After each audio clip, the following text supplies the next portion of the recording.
అసెంబ్లీలో ఎమ్మెల్యే నందమూరి బాలకృష్ణ గారు చిరంజీవి గారిని ఎవడు అని చెప్పి కాసింత కఠినమైన పదమే వాడి చాలా అసహనాన్ని వ్యక్తం చేసిన తర్వాత అది పెద్ద ఇష్యూ అయింది. చిరంజీవి గారు ఒక లేఖ రిలీజ్ చేశారు. అయితే కౌంటర్గా బాలకృష్ణ గారు కూడా ఒక లేఖ రిలీజ్ చేయాలి అంటే రాజకీయంగా పెద్ద ఇష్యూ అవుతుంది అని చెప్పి చంద్రబాబు గారు, లోకేష్ గారు కష్టపడి ఆపారు అని చెప్పి వార్తలు వచ్చాయి.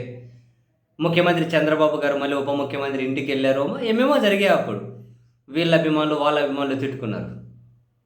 అయితే బాలకృష్ణ గారు ఆ వ్యాఖ్యలు చేయడం వెనుక చాలా అసహనం ఉంది, ఒక రకమైన అసంతృప్తి ఉంది అని అప్పుడే అనిపించింది.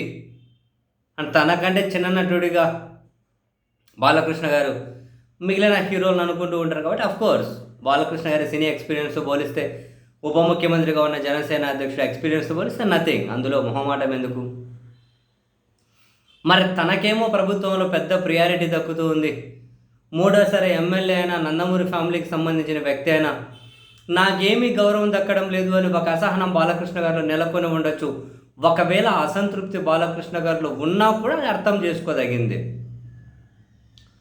అయితే ఈ క్రమంలో 3 రోజుల హిందూపురం పర్యటనకు వెళ్ళినటువంటి బాలకృష్ణ గారు ఒక రకంగా బల ప్రదర్శన చేసినట్లుగా అనిపించింది.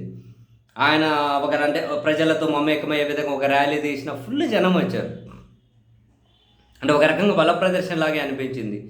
ఇదంతా ఒక ఎత్తు అయితే నందమూరి బాలకృష్ణ గారి అభిమానుల పేరుతో పెద్ద ఎత్తున వాళ్ళ ఫ్యాన్స్ అనే వాళ్ళు వచ్చేసి బాలకృష్ణ గారు వెళ్తూ ఉంటే ఆయన వెహికల్కి అడ్డుపడి పెద్ద స్లోగన్స్ ఇచ్చుకుంటూ మంత్రివర్గంలోకి నందమూరి బాలకృష్ణ గారిని తీసుకోవాల్సిందే అని చెప్పి పెద్ద ఎత్తున స్లోగన్స్ ఇచ్చారు. బాలకృష్ణ గారు కారు దిగేటట్లు ఆయన కారు దిగారు, ఈ ఫ్యాన్స్తో మాట్లాడారు. సరే ఏముందిలే, హైకమాండ్ కనుక మంత్రిగా అవకాశం ఇస్తే చాలా గౌరవంగానే భావించి తీసుకుందాం అన్నట్లు బాలకృష్ణ గారు కూడా అన్నారు. ఇంతకుముందు ఎప్పుడు మనం బాలకృష్ణ గారి ఫ్యాన్స్ రోడ్డు ఎక్కి మాకు మంత్రి పదవి కావాల్సిందే అని చెప్పి, మా బాలకృష్ణ గారికి ఇవ్వాల్సిందే అని చెప్పి ఇంత పెద్ద ఎత్తున ఎప్పుడు చేయలేరు.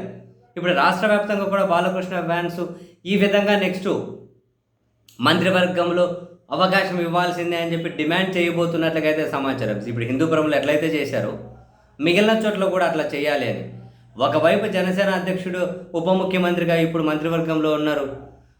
వాళ్ళ అన్న నాగబాబు గారికి మంత్రిగా అవకాశం ఇస్తామని చెప్పి ఎప్పుడో సమాచారం పైన కిందటే ప్రకటించారు.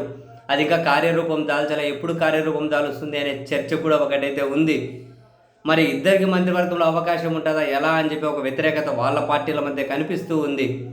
ఇటువంటి పరిస్థితుల్లో బాలకృష్ణ గారు అసహనంగా ఉండడం, అసంతృప్తి వెళ్ళగక్కుతూ ఉండడం, వాళ్ళ అభిమానులు రోడ్ల మీదకి వచ్చి మంత్రి పదవి కావాల్సిందే అని చెప్పి డిమాండ్ చేస్తూ ఉండడం, బాలకృష్ణ గారు వాటికి స్పందిస్తూ ఉండడం ఇంట్రెస్టింగ్ మూవ్ అనిపించింది. చూడాలి ఒకవేళ మంత్రివర్గ విస్తరణ అనేది జరిగితే ఏ విధంగా చంద్రబాబు నాయుడు గారు మేనేజ్ చేస్తారు, ఏ విధంగా రాజకీయాలు మలుపు తిరగబోతున్నాయి చూద్దాం.